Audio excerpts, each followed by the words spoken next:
Hello, good morning. Welcome to this interview to Ismael Peña-López. Ismael Peña-López, let me introduce you to the guest today. Ismael Peña-López, he has been doing research for the Open University in Barcelona and Catalonia on political engagement, citizen participation, technopolitics, and different other topics. And after that, he's now serving the Catalan government as the Director General of Citizen Participation and Electoral Processes. And more importantly for the interview today, he has been the person in charge, the person responsible for the organization of the last elections in Catalonia. These elections took place in February 14th of this year, 2021. And of course, this means that these have been a very special election organized in the middle of a pandemic, actually in the middle of the third wave, so to speak, in Spain, in Catalonia, and with all the complexity that this has involved. Welcome, Ismael, to this interview. Thank you.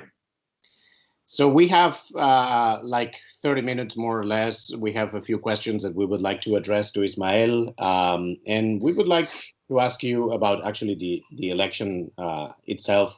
So you have had the responsibility to organize this election in Catalonia in a very hard moment. We were suffering the pandemic in a peak of one of the waves. The pandemic is still here, but back then in February, the numbers were pretty high. So the first question is like the obvious one. Which have been the main challenges that you have had to face in order to ensure the safety and legitimacy, the two things, in that election? Well, there's certainly been many aspects that made of this a very complex issue. I would say sort of a wicked problem in many ways, because there was no clear boundaries of the issue at stake. I would say that there were at least like 4 layers which we addressed. The first one was the logistic one, which is already complex in a regular election. In this case, it was much more than complex, because you had to guarantee health and security and the right to vote and legitimacy, etc. But that first layer was turned upside down because of the second layer, which was the pandemic. There was a third layer, which in the case of Catalonia, it's a very important one, which is the political scenario and the social scenario. We've been through such a turmoil or political turmoil for the last 10 years, and especially the last 3 ones since the referendum on October 2017.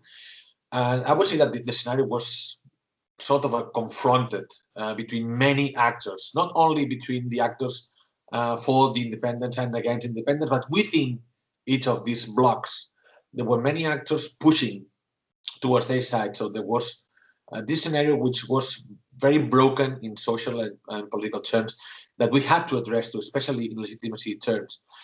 And the last thing, and the other 2 layers were the judiciary and the social media one.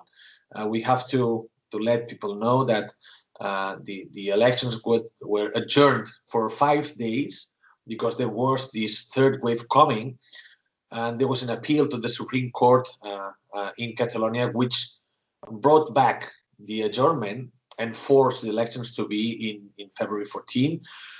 This created, again, a lot of chaos during at least 1 week or 10 days. And on top of that, there was social media and mainstream media in general playing in all these layers, for the logistical one, the health one, the political one, the judiciary one.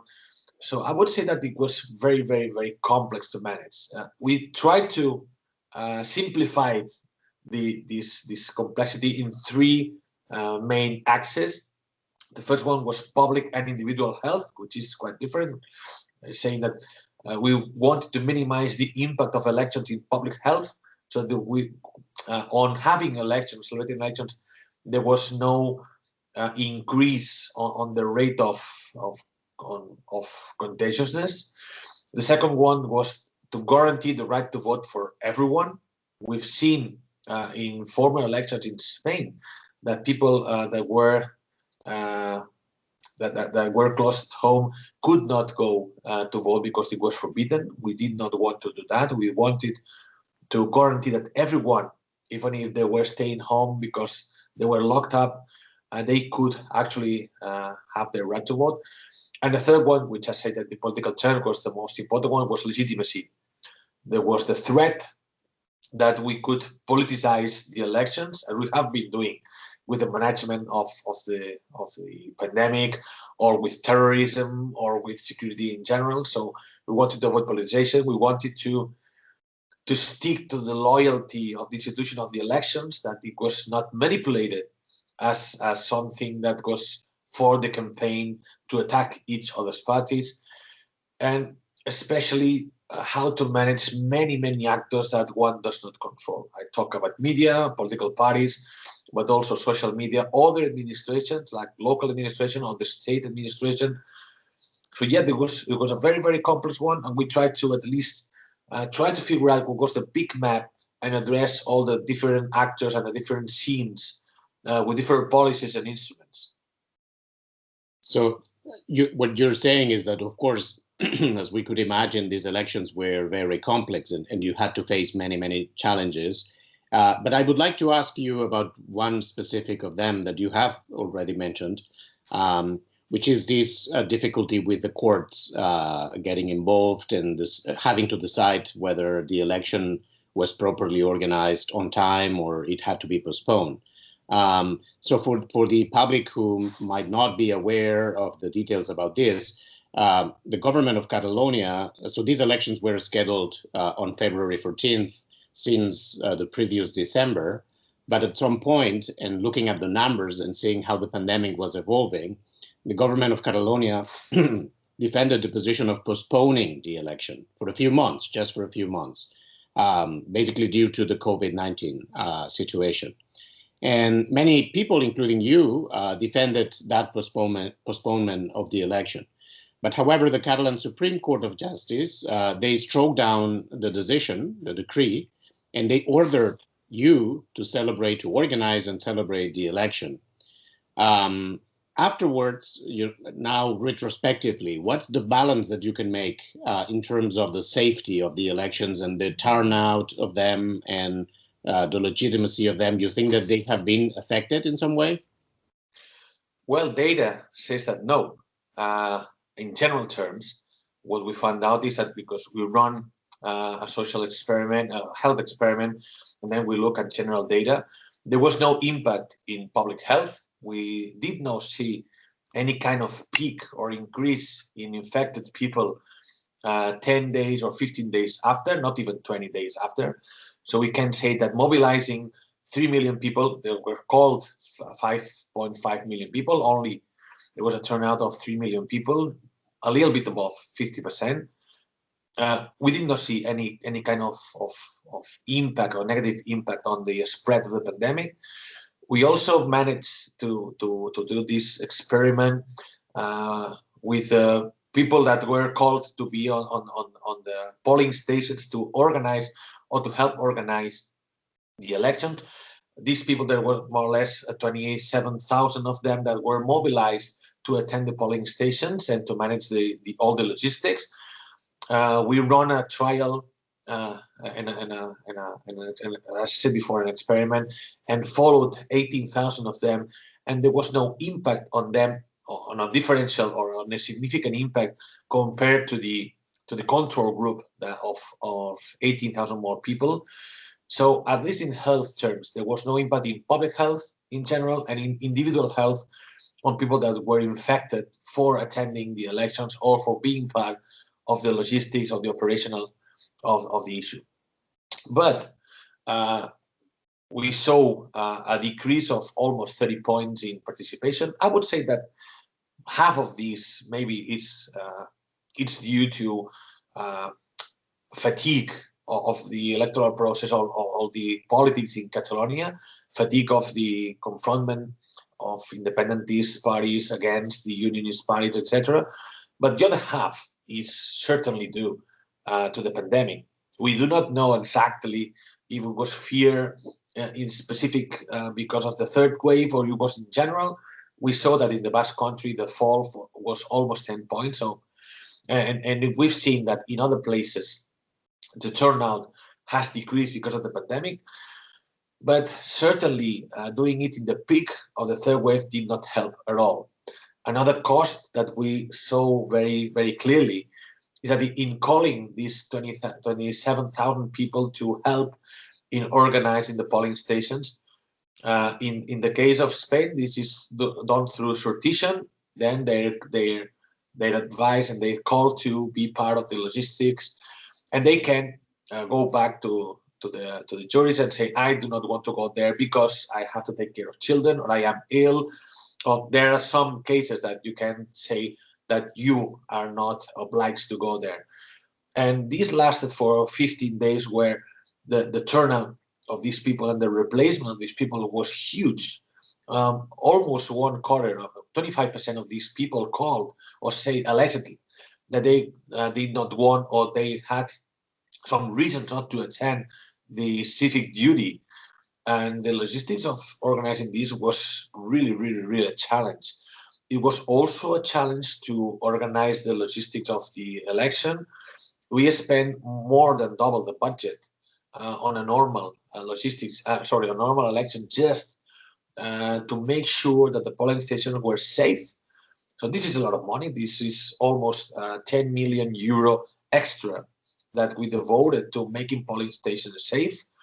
It's also putting a lot of pressure on the primary health system, because we tested these 20,007, actually 50,000, because all the replacements we tested many of them. So we had to put a lot of pressure on the primary system to test these people that were attending the polling stations. So I would say that even if on a health point of view, there was no impact, socially, it was a lot of impact. People really were against celebrating the elections, that we saw when we called for these people to attend the polling stations. On the healthcare system, the public healthcare system, it was a huge blow. And on the budget, the blow was also big, because we more than doubled the budget. If we see that the turnout decreased due to the pandemic from 15 to 20 points, I would say that yes, we could do the elections, and it has been proved, but no, we had not, or we must not have organized elections, because 2 months, which is what we got, not only the government, all the political parties in the parliament agreed to postpone the elections for only 2 months. This was not put not at risk anybody's rights, and on the contrary, the impact on the organization, on the budget, and on the acceptance, social acceptance of the election was very high. I think what you point out is very interesting and very relevant for many other countries that might have to organize elections very soon or in the next months, and presumably the pandemic will be still here. So let me go down a little bit more to the technical details. So this pandemic revealed that the Spanish electoral law was not ready, doesn't include a proper regulation for celebrating elections in situations of emergency, like the one we are living. And as you know, the Venice Commission recommends that the electoral law should foresee some kind of specific regulations for these moments. Do you think that we should amend the electoral law to regulate these situations? And if so, on what lines? Definitely. Can emergencies and catastrophes and all these spatial situations of force majeure, as they say, can they be adequately foreseen by the law? I think that at least the Spanish law can be amended in 3 ways, and I would definitely do that. The first one is acknowledging that it's very, very inflexible just in regular terms, meaning that besides postal voting, which is accepted, although it's very minor in Spain, it's used only by 1%, 2%. In regular elections, in this election, it peaked up to 7, 8%, but it's still, even if it's legal and if it's promoted, in this case especially, it was very, very promoted, it is still very marginal. So the big body of the law is very inflexible. In what terms? Meaning that it is the person that has to vote directly. You cannot surrogate your vote or delegate your vote in any third party. No way that you can do that. Maybe making the possibility that in some cases you could surrogate the vote if you're an elderly people, you're locked up at home, you have a lot of problems of mobility. That would be one way to flexibilize the Spanish law. The second one is when you can vote. In the Spanish law, you can only vote during the day and during the election hours, meaning from 9 a.m. to 8 p.m. There is no way that you can advance voting and you can vote in several days, not only before, but after. You cannot change that. You cannot change the date, you cannot change the dates. So at least being more flexible. I'm not saying that on a regular basis you can do this or you should do this, but only at least knowing that you have the flexibility to, in major force cases, have the ability to advance voting or to make voting on more days, and on not only on those hours. And not only those hours means that we made some stages or some batches of people that, so that elderly people voted in the first hours, not infected people on the rest of the day, and in the last hours it was for infected people. We could not make that mandatory, because again, you have these 11 hours by law that you can vote in. So first thing is who can vote, you could delegate vote. Second thing is when, and at least you can advance voting or change a little bit the hours of the times. The third one is a channel. You have to vote on a polling box with your ballot, your paper ballot. This eliminates any kind of electronic voting and especially internet voting. So again, making this a little bit more flexible, that would be an option, so that you could flexibilize and at least open up the channels and the ability to vote. And the last one is where you can vote. And you have to vote at the polling station.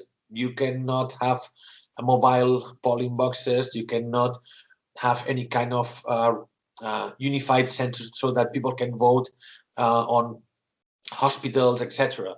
So really, the Spanish law does not allow almost for anything at all. So first thing is, let's flexibilize this. We are in the 21st century. It's not 17th century. And let's take advantage of the different abilities that we have, electronic, etc. The second one is that, in general, the logistics of the administration, not of the electoral administration, but the administration in general, are very old. Meaning that coordination between different levels of administration is many times not official, but you have to rely on personal contacts, which is great because it works.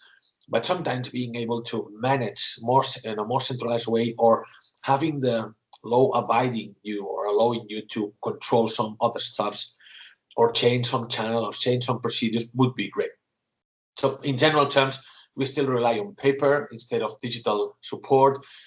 We rely on very hierarchical ways and not on more distributed ways.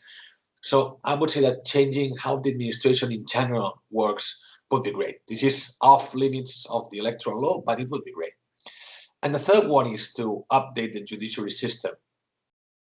First of all, to make it again something that works on the 21st century, not on the 17th century.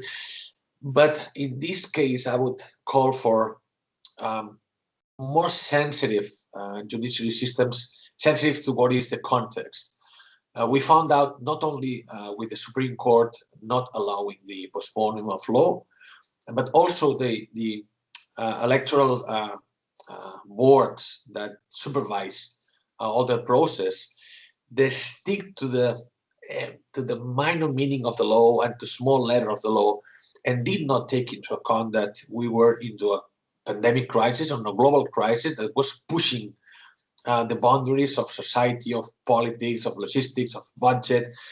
And sometimes, I'm not saying that the juries have to be above the law, but they surely can interpret the law in many, many different ways, and not only stick to the letter or to, I mean, if they stick to the spirit of the law instead of just what it's being written down, they could have said many, many other things. again, not only with the adjournment of the law, but also with how to interpret the law. And I would say that in this case, for instance, you can change the law and say you should be able to adjourn elections, you should be able to interpret the Spanish election law, but not only put this into the law, but I would say that making juries more sensitive of the context would be great. And this is not only happening in elections, it's happening with gender violence, and it's happening with poverty, evictions in the case of not being able to pay your rent, etc. We still having juries that do not look on the broad spectrum, on the broad landscape of how laws are acting in this case. And with the electoral law, we saw that very, very clearly. Thanks. You've mentioned electronic voting, and we will come back to this in a minute. But I would like, because as you know, this is a project on the ethical challenges that a voter-centric perspective might have in a democratic system. And we are very lucky actually of counting with you as a partner of the project, of the REDEM project. So let me ask you more specifically, which ethical challenges did you have to face as an organizer of the elections, if any? Which kind of ethical challenges did you face? Well, many of them, I would say.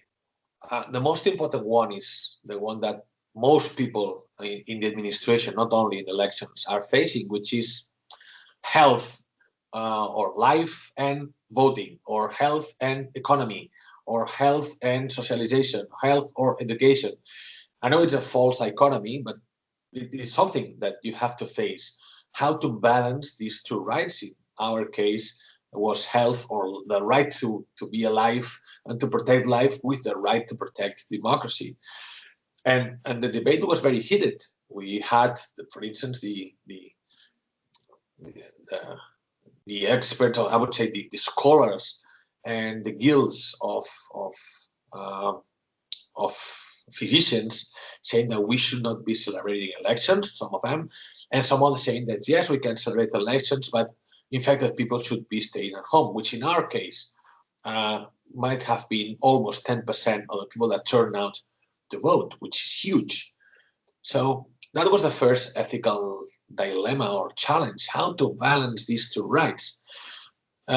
Especially, and this would go to the second one, when there have been so many pressures on the organization, beginning with the trying to adjourn the elections to protect health, and having the Supreme Court saying, no, even if you believe that you're bringing people to the slaughter, which was not the case, and just making it a bit of extreme, but that was, some people talk in these terms. Even if you're bringing people to slaughter and you know it, we force you, because the law forces you to organize elections, yes or yes. That was a second dilemma. If I've seen that in 2 months, or we've seen as a team, that in 2 months it will be more easy and more safe, do I have to keep on, in that case, abiding the law and go following the law, instead of saying, no, I will disobey and postpone the elections, even if it's against the jury? That was something that people suggested that we should be doing, even if that meant quitting. There were many people saying that we should be quitting and not follow the law, not follow the orders of the Supreme Court, and try to protect people. And in that case, quitting meant, what did it mean? That was the second dilemma that I had after the first dilemma of health versus democracy. If I quit, what would happen? Will we have elections anyway? I thought that yes.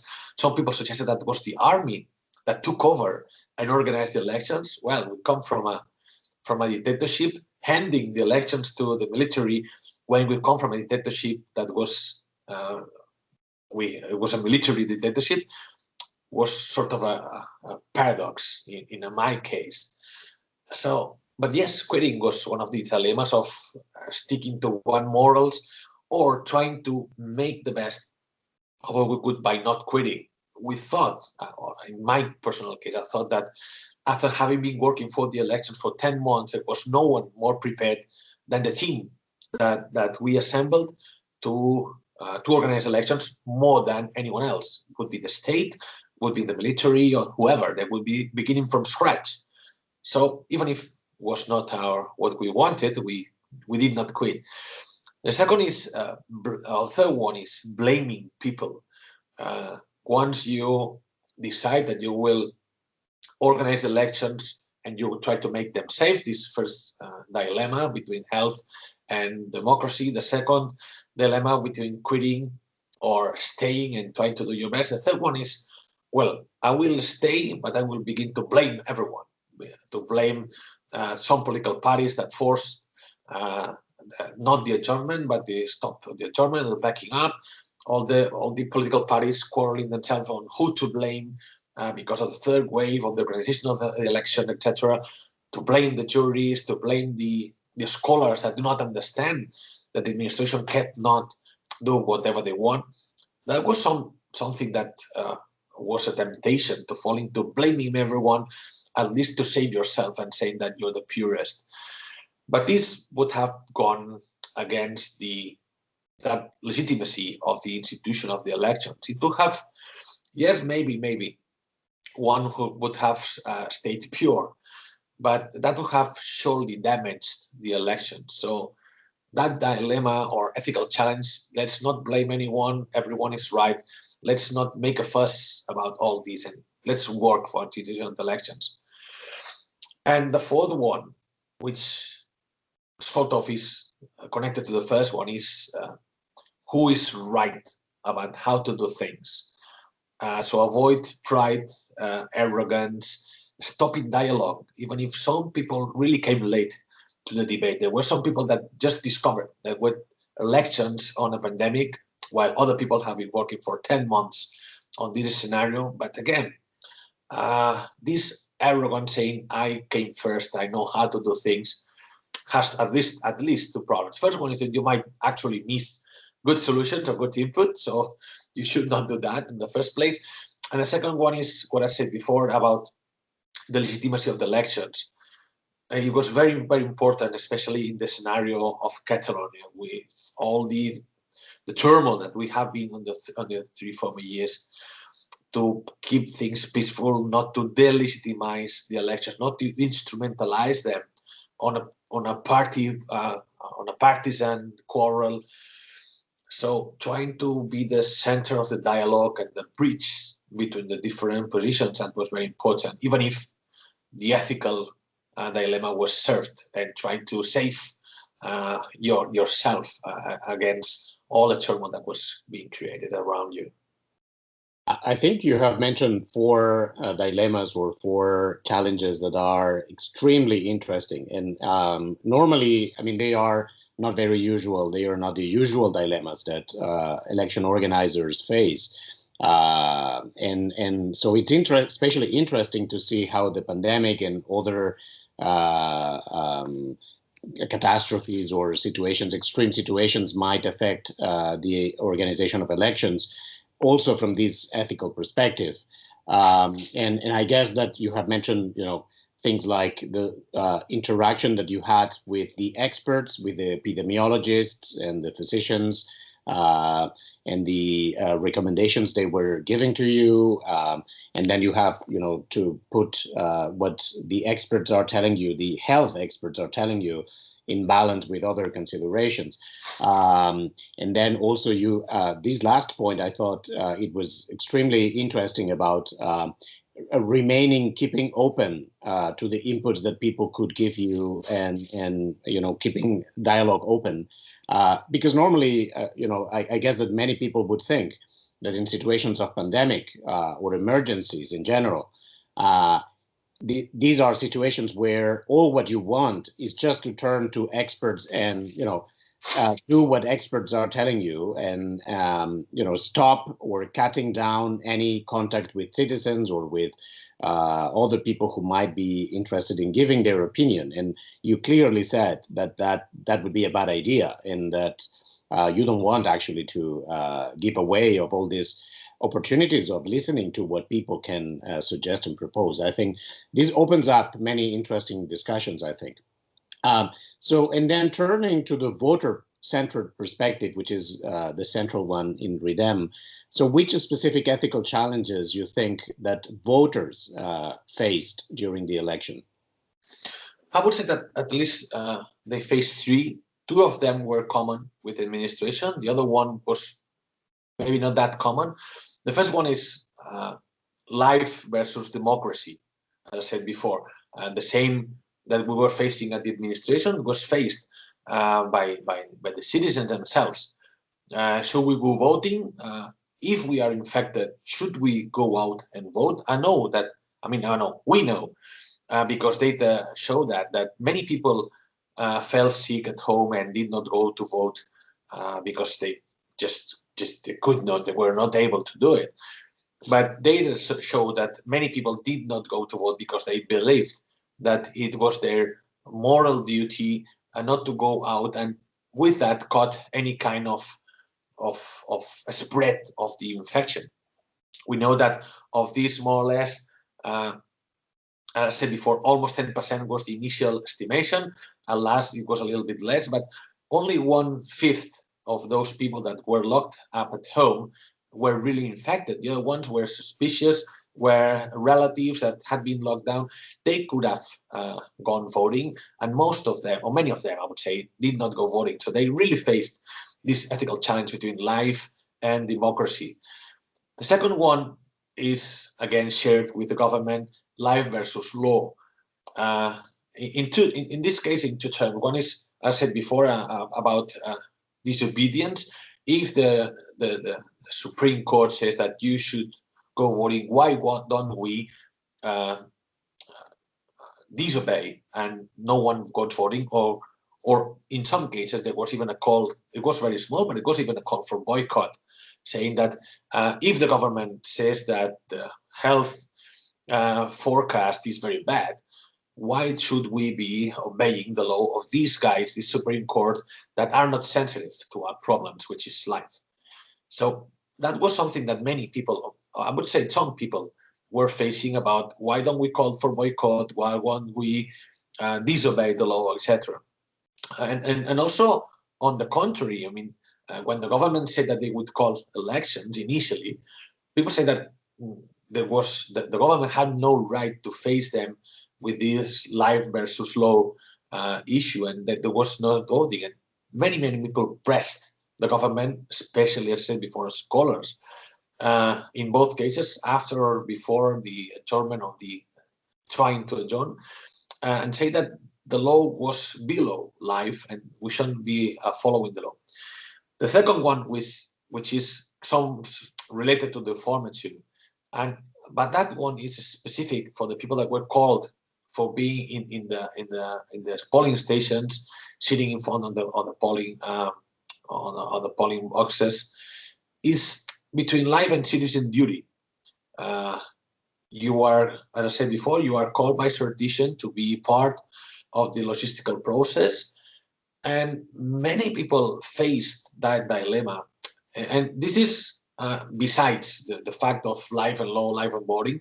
They knew they had the citizen duty to help the administration or the electoral administration to run the polling station, but on the contrary, or also complementary, they knew they had a duty with life, not only their own life, the life of their relatives, for instance. There were many people that were living with people that were sensitive, or especially sensitive to the coronavirus infection, people that had been locked at home because they have previous issues or they are elderly people, and they knew that maybe if they went to the polling station and they went back with the virus, maybe they will get sick, but their relatives will get killed by the virus. So this ethical challenge between life and citizen duty was very strong, and there was a very heated debate or argument even in society between how to cope with these two things.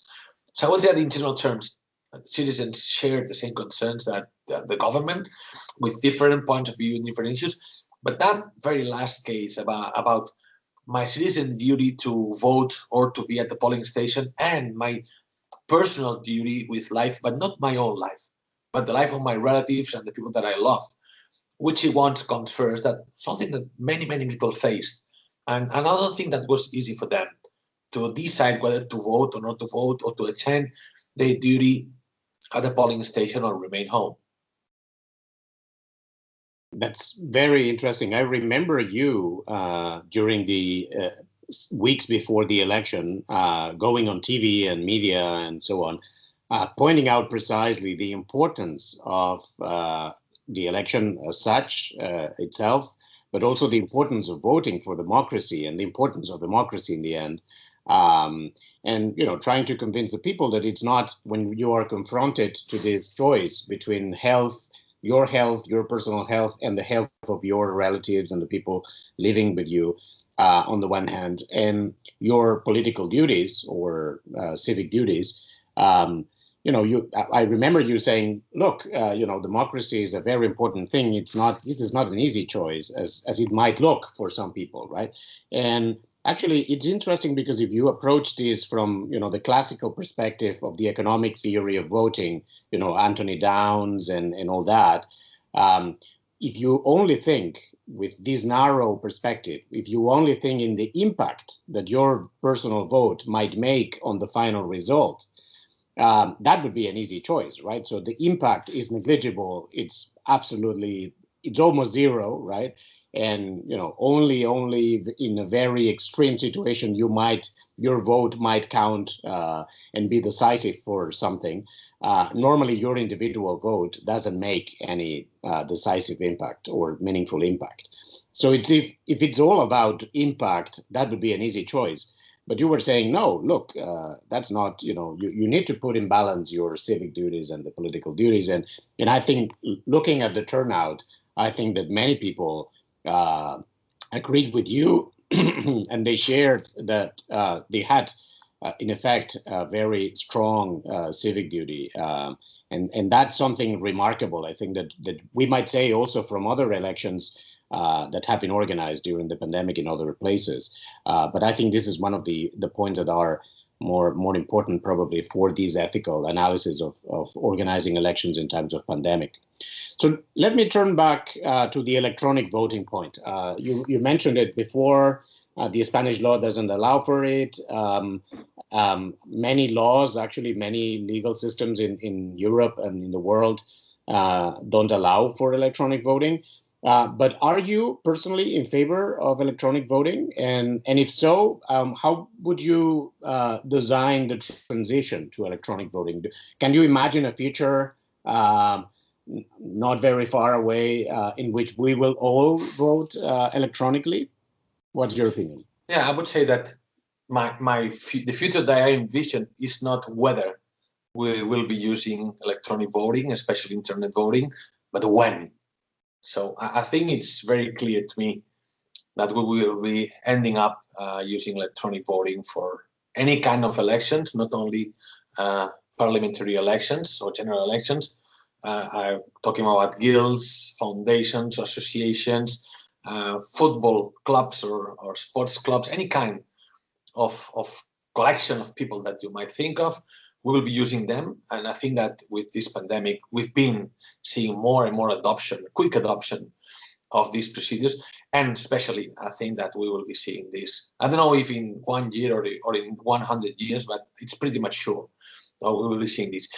It would have been very, very, very handy to have had this electronic voting for these elections.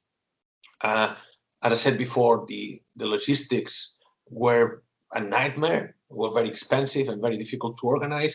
And the logistics of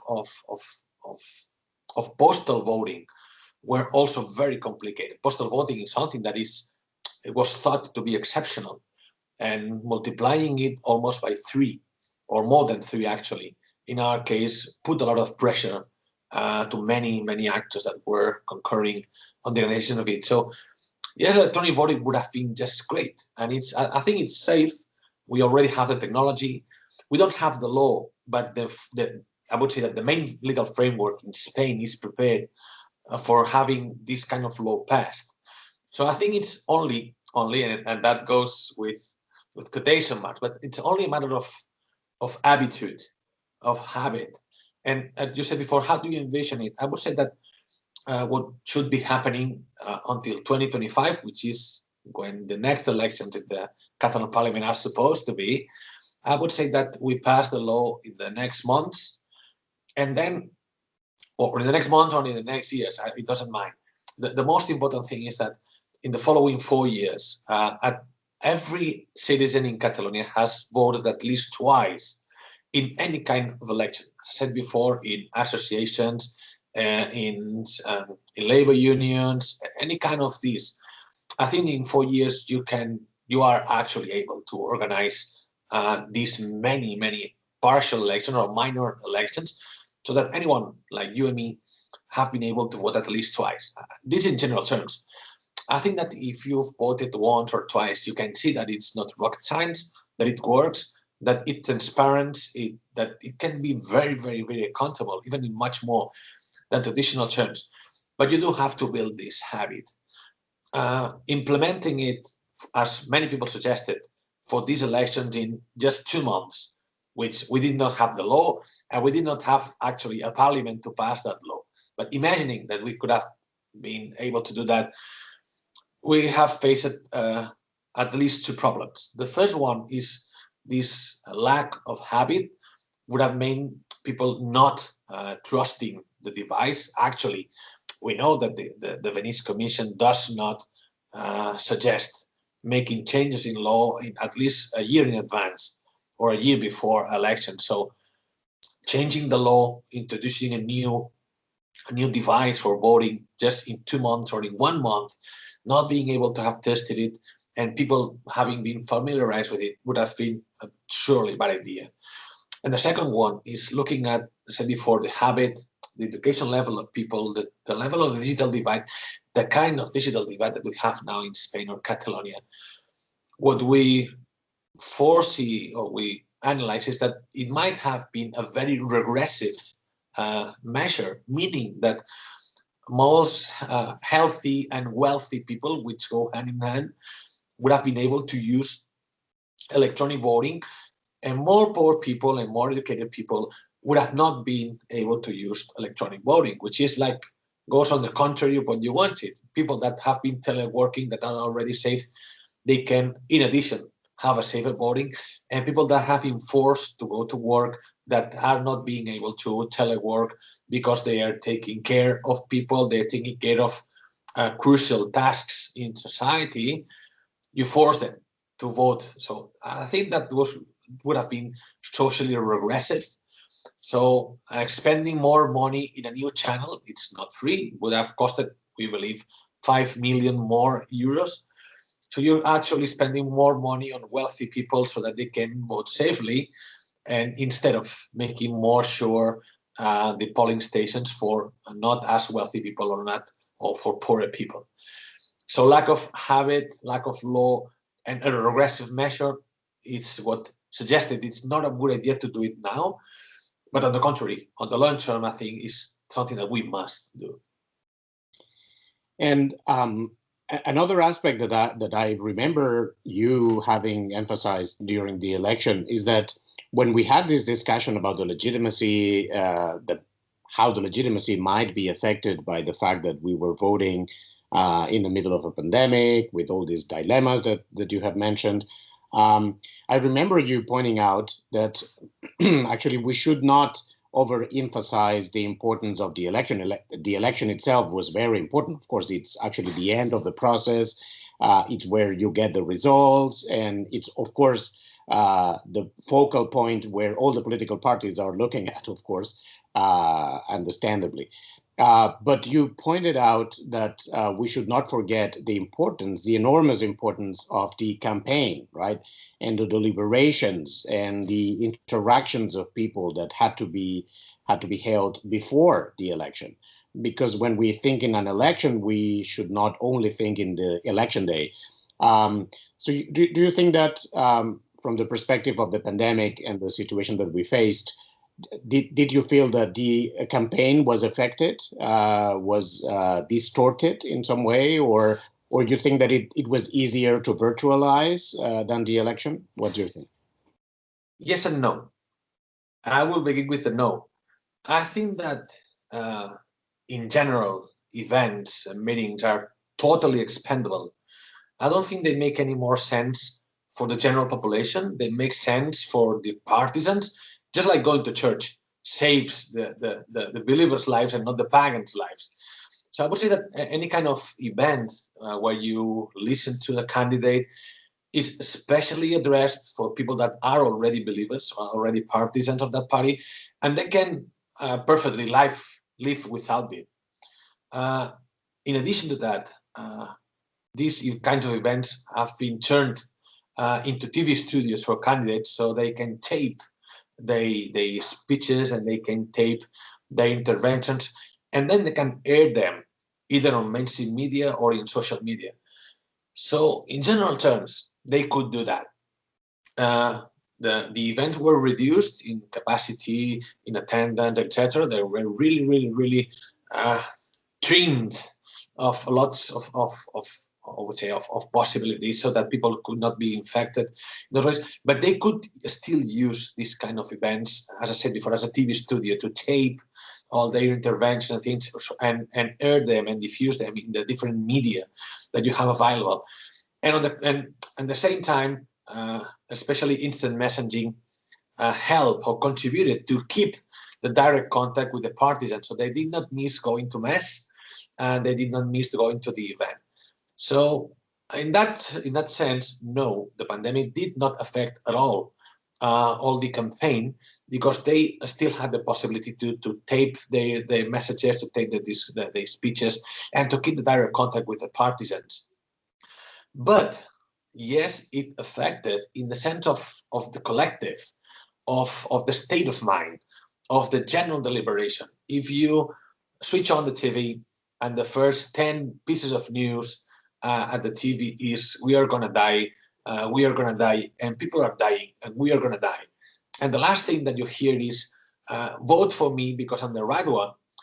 You are really not in the state of mind to listen to why this guy is the right one, what is his program, and what does he propose for, I don't know, for health or for education or for the judiciary system. You really do not care. You care more about you're going to lose your job, you're going to lose your life, or someone that is closer to you has lost the life or is about to lose it. So in that sense, I think that yes, there was a huge impact. And again, it's not only something that is something that we felt in our skins. We saw how difficult it was to organize these people that attend the polling stations, these 20,007 people that I said before, how difficult it was to coordinate with more or less the 1,000 municipalities around Catalonia to organize the 9,000 polling stations. So it was really tough to have all the politicians, especially the mayors and people in the municipalities and people focusing on the organization and the celebration and the legitimacy of the election. They were really caring more about vaccination, about lockups, and about people dying in elderly residences. So in that case, I think that the impact was huge. And as I said before, the participation dropped almost 30 points, and at least half of them were due to the pandemic. And it's very difficult not to acknowledge that it had an impact on how you thought about the programs or the time that you had to deliberate with your peers in the bars that were locked or with your family that you could not visit. So really the deliberation arena, in general terms, I think it was damaged a lot.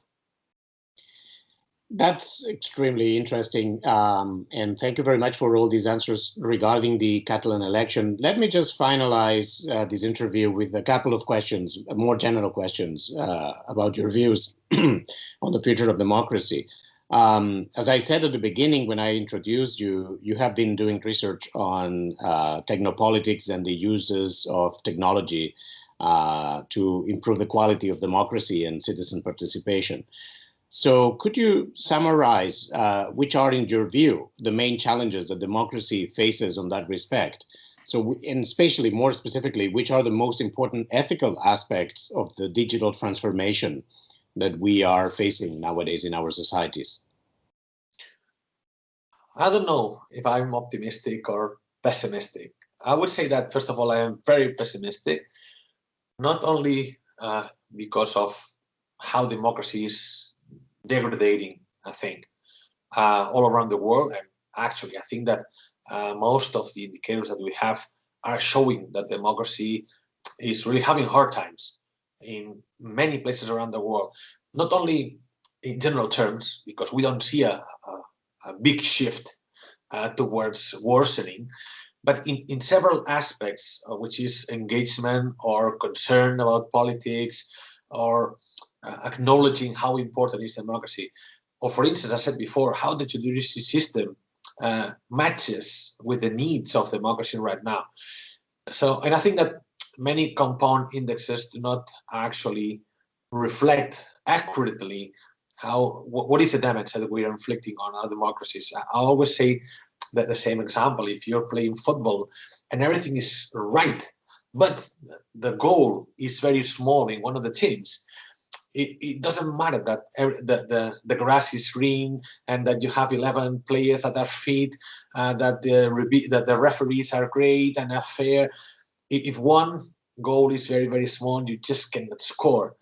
I think that what is happening in our democracies right now is just this. In general terms, they go great, but there are some red flags that are very important, and when you multiply the factors, they tend to zero.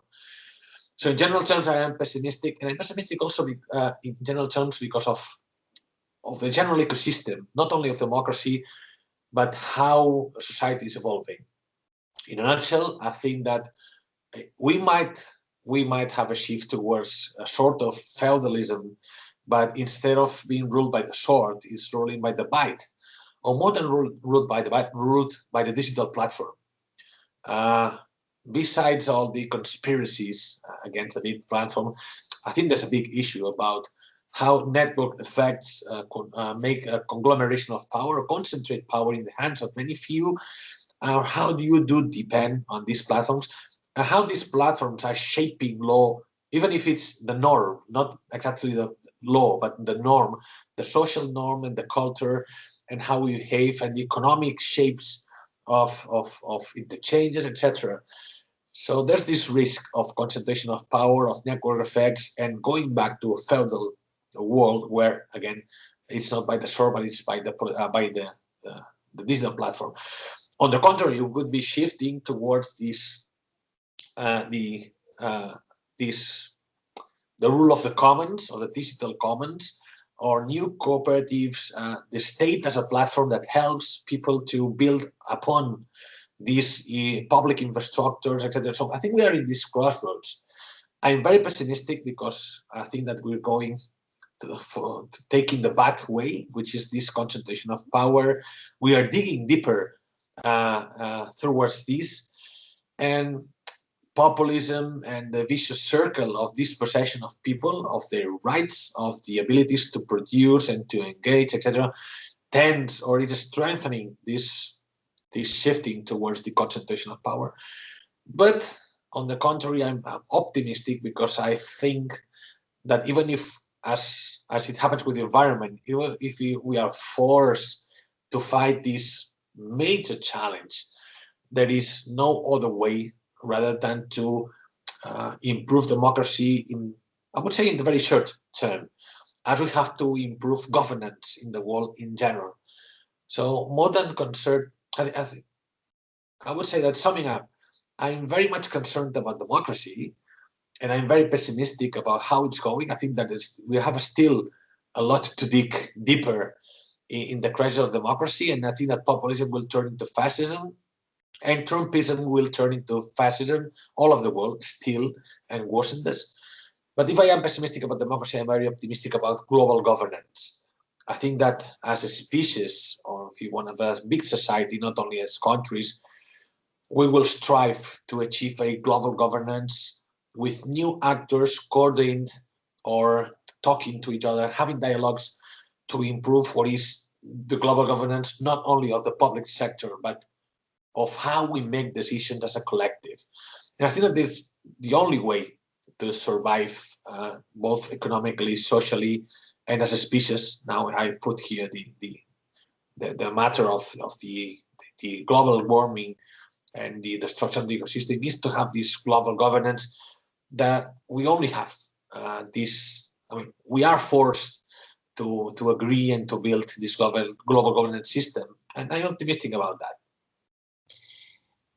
And just to come to an end, so would you say, making this connection from the most global perspective, the most abstract perspective, to something concrete, and maybe end with something concrete. So do you think that we could improve the quality of our democracies and the quality of our electoral processes in some significant way? If there is any innovation that you can see, apart from electronic voting that we have already discussed, but is there any innovation that you can see that might help us to improve the processes and also the quality of democracy in this context of, half pessimism and half optimism that you just described? I think that if I had to say it in 2 words, is open government. I think that's the big summary of what we need now. And if you want to make it in 3 words, it's back to normal, meaning we are too much concerned about the communication sphere, social media, spin doctors, and I think that it all comes to going back to normal, meaning that diagnosing better, or just diagnosing, which is something that I don't think we're doing very well now, not even doing it many times. Making a good diagnosis of what is the problem that we're facing now, better planning, or just planning. We've seen in many levels of the administration that there's no planning at all. You just are responsive to what media are saying and following the advice of these spin doctors that tell you to say what people are wanting to hear.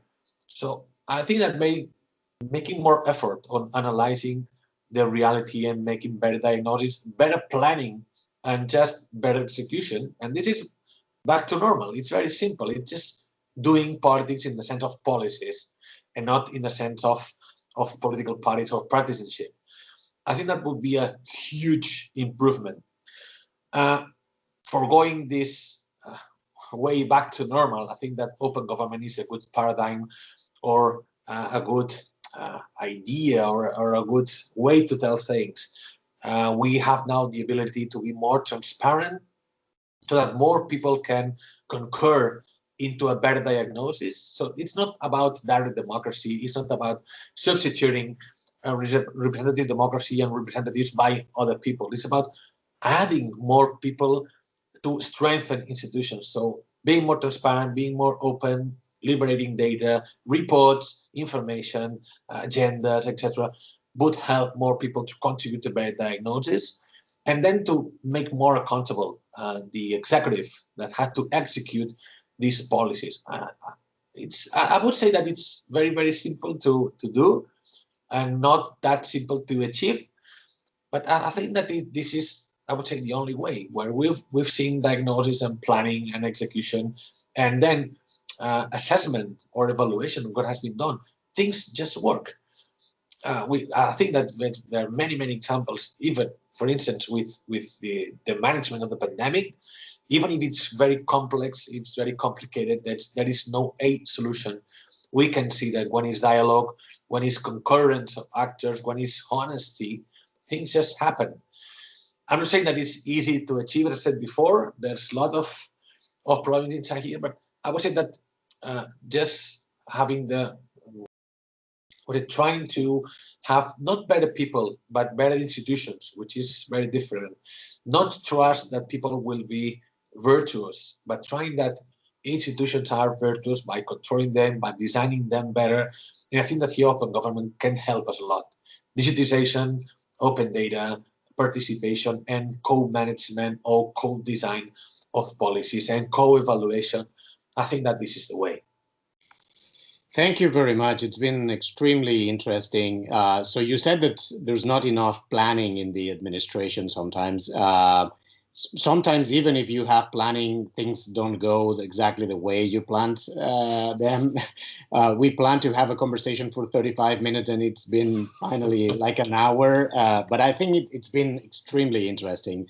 And I'm sure that the audience will appreciate that you have elaborated and extended on your answers. So let me say again, Ismael Peña-López, he is a Director General of Citizen Participation and Electoral Processes of the Catalan government. He's been in charge of the organization of the elections, the Catalan elections, in the past February 14th this year. He's partner of the REDEM project, and he's helping a lot in helping the researchers of this project to figure out which are the ethical challenges that we should have in mind when we think on elections and how to organize them, especially now in times of pandemic. Thank you very much, Ismael. It's been a pleasure. It's been really, really interesting. And we hope to have you back anytime soon. Thank you very much for your answers. Thank you. You're welcome.